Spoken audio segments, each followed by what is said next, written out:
ಎಲ್ರಿಗೂ ನಮಸ್ಕಾರ. Welcome back to my YouTube channel. ಇವತ್ತು ನಾನು ನಿಮಗೆ ರುಚಿಕರವಾದ ನಾಟಿ ಕೋಳಿ ಸಾಂಬಾರು ಹೇಗೆ ಮಾಡ್ಕೊಳ್ಳೋದು ಅಂತೇಳಿ ತಿಳಿಸ್ಕೊಡ್ತಾ ಇದ್ದೀನಿ.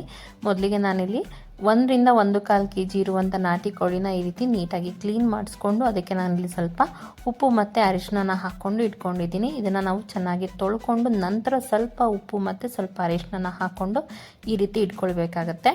ಇದಕ್ಕೆ ಮೊದಲಿಗೆ ನಾನು ಮಸಾಲೆನ ಹೇಗೆ ಪ್ರಿಪೇರ್ ಮಾಡ್ಕೊಳ್ಳೋದು ಅಂತೇಳಿ ತಿಳಿಸ್ಕೊಡ್ತಾ ಇದ್ದೀನಿ. ಇಲ್ಲಿ ನಾನು 2 ಟೊಮೆಟೊನ ಕಟ್ ಮಾಡಿ ಇಟ್ಕೊಂಡಿದ್ದೀನಿ, ಹಾಗೆ ಸ್ವಲ್ಪ ಈರುಳ್ಳಿ ಮತ್ತು ಕಾಯಿ ಚೂರುಗಳನ್ನು ತೊಗೊಂಡಿದ್ದೀನಿ, ಮತ್ತು ಸ್ವಲ್ಪ ಬೆಳ್ಳುಳ್ಳಿ ಮತ್ತು ಸ್ವಲ್ಪ ಶುಂಠಿನ ತೊಗೊಂಡಿದ್ದೀನಿ.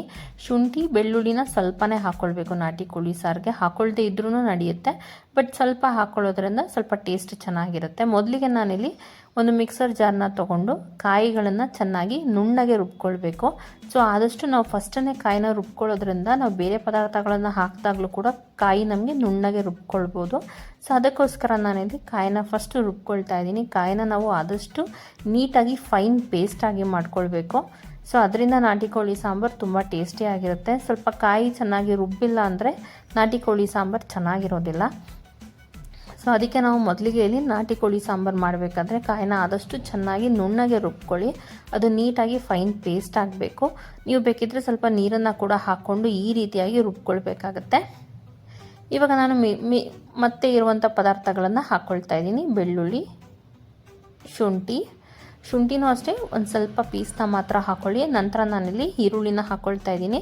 ನಾನಿಲ್ಲಿ ಒಂದು ದಪ್ಪದ ಈರುಳ್ಳಿ ತೊಗೊಂಡಿದ್ದೀನಿ. ನೀವಿಲ್ಲಿ ಈರುಳ್ಳಿ ಸೈಜ್ನ ನೋಡ್ಕೊಂಡು 2 ಈರುಳ್ಳಿ ಕೂಡ ಹಾಕ್ಕೊಳ್ಬೋದು. ಟೊಮೆಟೊನೂ ಅಷ್ಟೇ ಆದಷ್ಟು 1 ಟೊಮೆಟೊನ ಯೂಸ್ ಮಾಡಿ. ನಾನಿಲ್ಲಿ ಟೊಮೆಟೊ ಚಿಕ್ಕದಾಗಿರೋದನ್ನು ಯೂಸ್ ಮಾಡ್ತಿರೋದ್ರಿಂದ 2 ಟೊಮೆಟೊನ ಹಾಕ್ಕೊಂಡಿದ್ದೀನಿ. ಸೊ ಇವಾಗ ಇದನ್ನು ಅಷ್ಟೇ ನಾವು ಚೆನ್ನಾಗಿ ನುಣ್ಣಗೆ ಪೇಸ್ಟ್ ರೀತಿ ರುಬ್ಕೊಳ್ಬೇಕು. ಬೇಕಿದ್ರೆ ನೀವು ನೀರನ್ನು ಆ್ಯಡ್ ಮಾಡಿಕೊಂಡು ಈ ರೀತಿ ಪೇಸ್ಟ್ ರೀತಿ ರುಬ್ಕೊಳ್ಬೋದು, ಇಲ್ಲಾಂದರೆ ಟೊಮೆಟೊದಲ್ಲೇ ನೀರಲ್ಲಿ ನೀವು ನೀಟಾಗಿ ರುಬ್ಕೊಳ್ಬೋದು. ಇವಾಗ ನಾನು ಇದಕ್ಕೆ ಮನೆಯಲ್ಲಿ ಮಾಡಿಟ್ಕೊಂಡಿರುವಂಥ ಮಟನ್ ಸಾಂಬಾರು ಪೌಡರ್ನ ಹಾಕ್ಕೊಳ್ತಾ ಇದ್ದೀನಿ. ಇಫ್ ಇನ್ ಕೇಸ್ ನಿಮ್ಮ ಮನೆಯಲ್ಲಿ ಮಟನ್ ಸಾಂಬಾರು ಪೌಡರ್ ಇಲ್ಲ ಅಂತಂದರೆ ನೀವು ಸ್ವಲ್ಪ ಧನಿಯಾ ಪುಡಿ, ಸ್ವಲ್ಪ ಕೆಂಪು ಮೆಣಸಿನ್ಕಾಯಿ ಪುಡಿನ ಹಾಕ್ಕೊಳ್ಬೋದು. ಇವಾಗ ನಾನಿಲ್ಲಿ ಮಟನ್ ಸಾಂಬಾರು ಪೌಡರ್ನ 2 ಸ್ಪೂನಷ್ಟು ಹಾಕ್ಕೊಂಡು ಇವಾಗ ಇದನ್ನು ಕೂಡ ಅಷ್ಟೇ ನಾವು ನುಣ್ಣಗೆ ನೀಟಾಗಿ ಫೈನ್ ಪೇಸ್ಟ್ ರೀತಿ ನಾವು ರುಬ್ಕೊಳ್ಬೇಕು. ನೋಡಿ, ಇವಾಗ ಈ ರೀತಿಯಾಗಿ ಮಸಾಲೆನ ನಾನು ರೆಡಿ ಮಾಡಿ ಇಟ್ಕೊಂಡಿದ್ದೀನಿ. ಈ ರೀತಿ ಚೆನ್ನಾಗಿ ಫೈನ್ ಪೇಸ್ಟ್ ಆಗಬೇಕು. ಈ ರೀತಿ ನಾವು ಅದನ್ನು ರುಬ್ಕೊಳ್ಬೇಕು. ಸೊ ವಿಡಿಯೋನ ಕೊನೆ ತನಕ ನೋಡಿ, ಎಲ್ಲೂ ಸ್ಕಿಪ್ ಮಾಡಬೇಡಿ. ಸೊ ಇವಾಗ ಒಂದು ಕುಕ್ಕರ್ನ ಬಿಸಿ ಮಾಡೋದಕ್ಕೆ ಇಟ್ಕೊಂಡು ಇದಕ್ಕೆ ನಾವು ಸ್ವಲ್ಪ ನಾನಿಲ್ಲಿ ತುಪ್ಪನ ಹಾಕ್ಕೊಳ್ತಾ ಇದ್ದೀನಿ. ನೀವು ಬೇಕಿದ್ರೆ ತುಪ್ಪ ಇಲ್ಲಾಂದರೆ ಬರೀ ಎಣ್ಣೆ ಕೂಡ ಹಾಕ್ಕೊಳ್ಬೋದು, ಅಥವಾ ಬೆಣ್ಣೆ ಇದ್ದರೆ ಕೂಡ ಹಾಕ್ಕೊಂಡ್ರು ತುಂಬ ಚೆನ್ನಾಗಿರುತ್ತೆ ಟೇಸ್ಟ್. ನಾನಿಲ್ಲಿ 1 ಸ್ಪೂನ್ ತುಪ್ಪ ಹಾಕ್ಕೊಂಡು ಮತ್ತು ನಾನಿಲ್ಲಿ ಸ್ವಲ್ಪ ಎಣ್ಣೆ ಕೂಡ ಹಾಕ್ಕೊಳ್ತಾ ಇದ್ದೀನಿ. ಸೊ ಈ ರೀತಿ ಒಂದ್ಸಲ ಟ್ರೈ ಮಾಡಿ ನೋಡಿ, ತುಂಬ ಚೆನ್ನಾಗಿರುತ್ತೆ. ಕಡಿಮೆ ಇಂಗ್ರೀಡಿಯೆಂಟ್ಸ್ನ ಉಪಯೋಗಿಸ್ಕೊಂಡು ಹೇಗೆ ಬಹಳ ರುಚಿಯಾಗಿ ಮಾಡ್ಕೊಳ್ಬೋದು ಅಂತೇಳಿ ನಾನು ತಿಳಿಸ್ಕೊಡ್ತಾ ಇದ್ದೀನಿ. ವಿಡಿಯೋನ ಕೊನೆ ತನಕ ನೋಡಿ, ಎಲ್ಲೂ ಸ್ಕಿಪ್ ಮಾಡಬೇಡಿ. ಹಾಗೆ ನನ್ನ ಚಾನಲ್ನ ಸಬ್ಸ್ಕ್ರೈಬ್ ಮಾಡ್ಕೊಳ್ಳಿ. ಇವಾಗ ನಾನು ಎಲ್ಲ ಚಿಕನ್ ಪೀಸಸ್ನ ಇಲ್ಲಿಗೆ ಹಾಕ್ಕೊಳ್ತಾ ಇದ್ದೀನಿ. ಎಣ್ಣೆ ಚೆನ್ನಾಗಿ ಕಾದಿರಬೇಕು, ನಂತರನೇ ನಾವು ಚಿಕನ್ ಪೀಸಸ್ನ ಆ್ಯಡ್ ಮಾಡ್ಕೋಬೇಕು.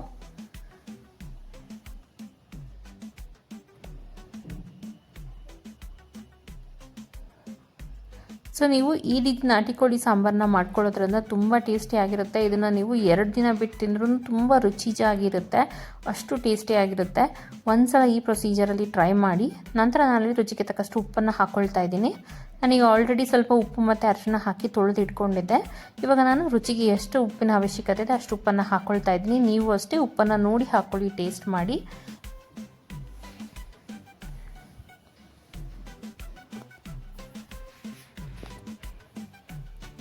ನಾವಿಲ್ಲಿ ಎಣ್ಣೆಯಲ್ಲಿ ಚಿಕನ್ನ ಚೆನ್ನಾಗಿ ಹುರ್ಕೊಳ್ಬೇಕು. ಅದರಲ್ಲಿರುವಂಥ ಹಸಿ ವಾಸನೆ ಎಲ್ಲ ಹೋಗೋ ತನಕ ಚೆನ್ನಾಗಿ ಹುರ್ಕೊಳ್ಬೇಕು.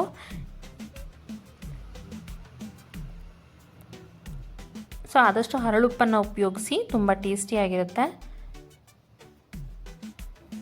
ಇವಾಗ ನಂತರ ನಾನು ಸ್ವಲ್ಪ ಅರಿಶಿನ ಹಾಕ್ಕೊಳ್ತಿದ್ದೀನಿ. ನಾನು ಆಲ್ರೆಡಿ ಸ್ವಲ್ಪ ಅರಿಶಿನ ಹಾಕ್ಕೊಂಡಿದ್ದೆ. ಇವಾಗ ನಾನು ಫ್ರೈ ಮಾಡ್ಕೊಳ್ಳೋದಕ್ಕೆ ಎಷ್ಟು ಅರಿಶಿನ ಪೌಡರ್ ಬೇಕಾಗಿದೆ ಅಷ್ಟು ಅರಿಶಿನದ ಪೌಡರ್ನ ನಾನಿಲ್ಲಿ ಆ್ಯಡ್ ಮಾಡ್ಕೊಳ್ತಾ ಇದ್ದೀನಿ. ಇವಾಗ ಇದನ್ನೆಲ್ಲ ನಾವು ಚೆನ್ನಾಗಿ ಮಿಕ್ಸ್ ಮಾಡಿ ಫ್ರೈ ಮಾಡ್ಕೋಬೇಕು. ಎಣ್ಣೆಯಲ್ಲಿ ಇದನ್ನೆಲ್ಲ ನಾವು ಹಸಿ ವಾಸನೆ ಹೋಗೋ ತನಕ ಚೆನ್ನಾಗಿ ಫ್ರೈ ಮಾಡ್ಕೋಬೇಕು.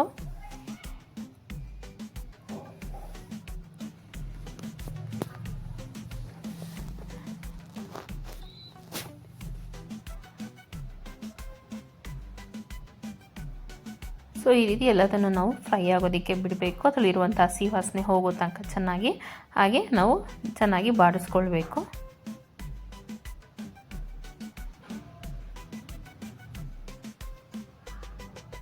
ಇವಾಗ ನಾನಿಲ್ಲಿ ಧನಿಯಾ ಪುಡಿನ ಹಾಕ್ಕೊಳ್ತಾ ಇದ್ದೀನಿ. ಧನಿಯಾನು ಅಷ್ಟೇ ನಾವೀಗ ಆಲ್ರೆಡಿ ಮಟನ್ ಸಾಂಬಾರು ಪೌಡರ್ ಹಾಕ್ಕೊಂಡಿರೋದ್ರಿಂದ ಇಲ್ಲಿ ನಮಗೆ ಸ್ವಲ್ಪ ಧನಿಯಾ ಪುಡಿನ ಹಾಕ್ಕೊಳ್ಬೋದು. ನೀವು ಮಟನ್ ಸಾಂಬಾರು ಪೌಡರ್ ಉಪಯೋಗಿಸ್ತಿಲ್ಲ ಅಂತಂದರೆ 2 ಸ್ಪೂನಷ್ಟು ಧನಿಯಾನ ಹಾಕ್ಕೊಳ್ಳಿ. ನಂತರ ಸ್ವಲ್ಪ ಗರಂ ಮಸಾಲ ಪೌಡರ್. ಆ್ಯಕ್ಚುಲಿ ನಾಟಿ ಕೋಳಿ ಸಾಂಬಾರಿಗೆ ಗರಂ ಮಸಾಲ ಪೌಡರ್ ಹಾಕಿಲ್ಲ ಅಂದ್ರೂ ತುಂಬ ರುಚಿಯಾಗಿರುತ್ತೆ. ಆದರೆ ಅದರದ್ದು ಹಸಿ ವಾಸನೆ ಹೋಗೋದಕ್ಕೆ ನಾನು ಸ್ವಲ್ಪ ಗರಂ ಮಸಾಲ ಪುಡಿನ ಹಾಕ್ಕೊಂಡಿದ್ದೀನಿ. ಹಾಗೆ ನಾನಿಲ್ಲಿ ಖಾರಕ್ಕೆ ಸ್ವಲ್ಪ ರೆಡ್ ಚಿಲ್ಲಿ ಪೌಡರ್ನ ಹಾಕ್ಕೊಳ್ತಾ ಇದ್ದೀನಿ. ಸೊ ಈ ರೀತಿಯಾಗಿ ರೆಡ್ ಚಿಲ್ಲಿ ಪೌಡರ್ ಆ್ಯಡ್ ಮಾಡ್ಕೊಳ್ಳೋದ್ರಿಂದ ಸಾಂಬಾರು ತುಂಬ ಕಲರ್ ಬರುತ್ತೆ, ತುಂಬ ಒಳ್ಳೆ ಕಲರ್ನ ಕೊಡುತ್ತೆ ಸಾಂಬಾರಿಗೆ. ಅದಕ್ಕೋಸ್ಕರ ನಾನಿಲ್ಲಿ ಸ್ವಲ್ಪ ರೆಡ್ ಚಿಲ್ಲಿ ಪೌಡರ್ನ ಹಾಕ್ಕೊಂಡಿದ್ದೀನಿ. ನೀವೇನಾದ್ರು ಮಟನ್ ಸಾಂಬಾರು ಪೌಡರ್ ಉಪಯೋಗಿಸಿಲ್ಲ ಅಂತಂದರೆ ನೀವಿಲ್ಲಿ 2 ಸ್ಪೂನಷ್ಟು ನೀವು ರೆಡ್ ಚಿಲ್ಲಿ ಪೌಡರ್ ಖಾರಕ್ಕೆ ತಕ್ಕಷ್ಟು ನೀವಿಲ್ಲಿ ಆ್ಯಡ್ ಮಾಡ್ಕೊಳ್ಬೋದು. ನಾನಿಲ್ಲಿ ಧನಿಯಾ ಸ್ವಲ್ಪ ಮತ್ತು ಗರಂ ಮಸಾಲೆ ಸ್ವಲ್ಪ ಮತ್ತು ರೆಡ್ ಚಿಲ್ಲಿ ಪೌಡರ್ ಸ್ವಲ್ಪ ಹಾಕ್ಕೊಂಡಿದ್ದೀನಿ. ಇವಾಗ ಇದನ್ನೆಲ್ಲ ಚಿಕನ್ಗೆ ಚೆನ್ನಾಗಿ ಮಿಕ್ಸ್ ಮಾಡಿ ನಾವು ಫ್ರೈ ಮಾಡ್ಕೊಳ್ಬೇಕು ಹಸಿ ವಾಸನೆ ಹೋಗೋ ತನಕ. ನೀವು ಒಂದ್ಸಲ ಈ ಮೆಥಡಲ್ಲಿ ಟ್ರೈ ಮಾಡಿ, ತುಂಬ ರುಚಿಯಾಗಿರುತ್ತೆ, ತುಂಬ ಟೇಸ್ಟಿಯಾಗಿರುತ್ತೆ.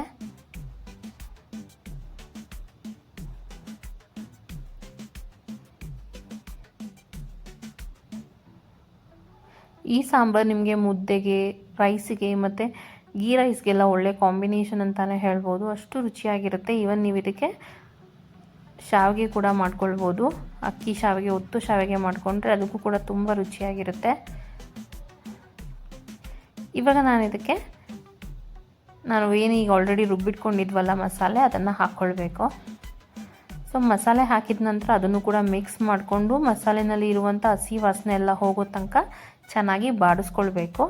ನಾವು ಇದನ್ನು ಎಷ್ಟು ಚೆನ್ನಾಗಿ ಹಸಿ ವಾಸನೆ ಹೋಗೋ ತನಕ ಬಾಡಿಸ್ಕೊಳ್ತೇವೆ ಅಷ್ಟು ರುಚಿಯಾಗಿ ಸಾಂಬಾರು ರೆಡಿ ಆಗುತ್ತೆ. ನೋಡಿ, ಈ ರೀತಿ ಎಣ್ಣೆ ಬಿಟ್ಕೊಂಡು ಬರೋ ತನಕ ನಾವು ಚೆನ್ನಾಗಿ ಫ್ರೈ ಮಾಡ್ಕೊಳ್ಬೇಕು. ಸೊ ಈ ಮಸಾಲೆನಲ್ಲಿ ಏನು ನಾವು ಶುಂಠಿ, ಬೆಳ್ಳುಳ್ಳಿ, ಈರುಳ್ಳಿ ಎಲ್ಲ ಹಾಕಿದ್ವಿ ಮತ್ತು ಟೊಮ್ಯಾಟೊ ಎಲ್ಲ ಹಾಕಿರೋದ್ರಿಂದ ಅದರಲ್ಲಿರುವಂಥ ಎಲ್ಲ ಹಸಿ ವಾಸನೆ ಹೋಗೋ ತನಕ ಚೆನ್ನಾಗಿ ಹುರ್ಕೊಳ್ಬೇಕು. ಇವಾಗ ಅದನ್ನು ಹಾಗೆ ನಾವು ಬೇಯೋದಕ್ಕೆ ಬಿಡಬೇಕು. ನೋಡ್ಬೋದು, ಇವಾಗ ಇದು ಕುದಿಯೋದಕ್ಕೆ ಶುರುವಾಗಿದೆ, ಎಣ್ಣೆ ಬಿಟ್ಕೊಂಡು ಬರೋದಕ್ಕೆ ಶುರುವಾಗಿದೆ. ಇವಾಗ ನಮಗೆ ಸಾಂಬಾರು ಕನ್ಸಿಸ್ಟೆನ್ಸಿಗೆ ಎಷ್ಟು ಬೇಕೋ ಅಷ್ಟು ನೀರನ್ನು ಆ್ಯಡ್ ಮಾಡ್ಕೊಳ್ಬೇಕು. ಆದಷ್ಟು ನಾವು ನಾಟಿ ಕೋಳಿ ಸಾಂಬಾರನ್ನ ತುಂಬ ತೆಳುವಾಗಿ ಮಾಡಿಕೊಂಡ್ರೆ ತುಂಬ ರುಚಿಯಾಗಿರುತ್ತೆ. ಸೊ ನಮಗೆ ಎಷ್ಟು ಕನ್ಸಿಸ್ಟೆನ್ಸಿಗೆ ಬೇಕೋ ಅಷ್ಟು ಕನ್ಸಿಸ್ಟೆನ್ಸಿಗೆ ನೀವು ನೀರನ್ನು ಹಾಕಿ ಮಿಕ್ಸ್ ಮಾಡ್ಕೋಬೇಕು.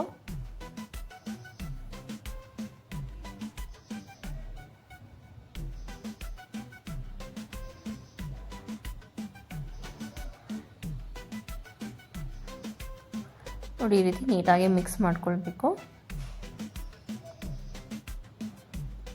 ಸೊ ನಾನು ಇದಕ್ಕೆ ಇನ್ನೂ ಸ್ವಲ್ಪ ನೀರನ್ನು ಹಾಕ್ಕೊಳ್ತಾ ಇದ್ದೀನಿ. ನನಗೆ ಆಲ್ರೆಡಿ ಹೇಳಿರೋ ಹಾಗೆ ನಾಟಿ ಕೋಳಿ ಸಾಂಬಾರು ಆದಷ್ಟು ತೆಳುವಾಗಿದ್ದರೆ ತುಂಬ ರುಚಿಯಾಗಿರುತ್ತೆ.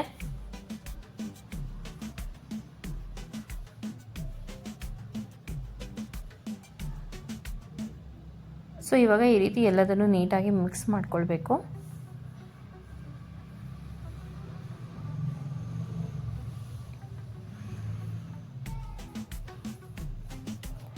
ಸೊ ಇವಾಗ ಇದು ಈ ರೀತಿ ಕುದಿಯೋದಕ್ಕೆ ಶುರುವಾದಾಗ ನಾನು ಸ್ವಲ್ಪ ಕೊತ್ತಂಬರಿ ಸೊಪ್ಪನ್ನು ಹಾಕ್ಕೊಳ್ತಾ ಇದ್ದೀನಿ. ಸೊ ಇವಾಗಲೇ ಹಾಕ್ಕೊಳ್ಳೋದ್ರಿಂದ ಅದ್ರ ಫ್ಲೇವರ್ ತುಂಬ ಚೆನ್ನಾಗಿರುತ್ತೆ.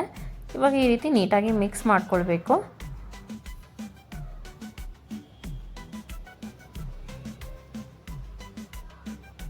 ಸೊ ಇವಾಗ ಎಲ್ಲದನ್ನು ಈ ರೀತಿ ನೀಟಾಗಿ ಮಿಕ್ಸ್ ಮಾಡ್ಕೊಳ್ಬೇಕು. ಇದು ಕುದಿಯೋದಕ್ಕೆ ಶುರುವಾದಾಗ ನಾವು ಲಿಡ್ಡನ್ನು ಕ್ಲೋಸ್ ಮಾಡಿ 2 ವಿಷಲ್ ಬರೆಸ್ಕೊಳ್ಬೇಕಾಗತ್ತೆ. ಈ ರೀತಿ ಲಿಡ್ಡನ್ನು ಕ್ಲೋಸ್ ಮಾಡಿ ನಾವು 2 ವಿಷಲ್ ಬರೆಸ್ಕೊಂಡ್ರೆ ರುಚಿಯಾದ ನಾಟಿ ಕೋಳಿ ಸಾಂಬಾರು ರೆಡಿ ಆಗುತ್ತೆ. ಇವಾಗ ನಾನು ಇದನ್ನು 2 ವಿಷಲ್ ಬರೆಸ್ಕೊಂಡಿದ್ದೀನಿ. ನಾನು ನಿಮಗೆ ತೋರಿಸ್ತೀನಿ ಹೇಗೆ ಆಗಿದೆ ಅಂತ ಹೇಳಿ.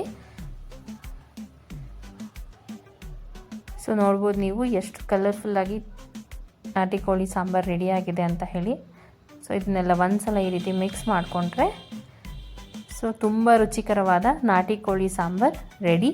ಇದಕ್ಕೆ ನೀವು ಮುದ್ದೆ, ರೈಸ್ ಅಥವಾ ಗೀ ರೈಸ್ ಆಗಿರ್ಬೋದು, ಶಾವಿಗೆ ಆಗಿರ್ಬೋದು, ಸೊ ಇಡ್ಲಿ ಆಗಿರ್ಬೋದು, ಎಲ್ಲದಕ್ಕೂ ಒಳ್ಳೆ ಕಾಂಬಿನೇಷನ್ ಅಂತಲೇ ಹೇಳ್ಬೋದು. ನೀವು ಟ್ರೈ ಮಾಡಿ ಹೇಗೆ ಬಂತಂತೇಳಿ ಕಮೆಂಟ್ ಸೆಕ್ಷನಲ್ಲಿ ತಿಳಿಸಿ. Thank you.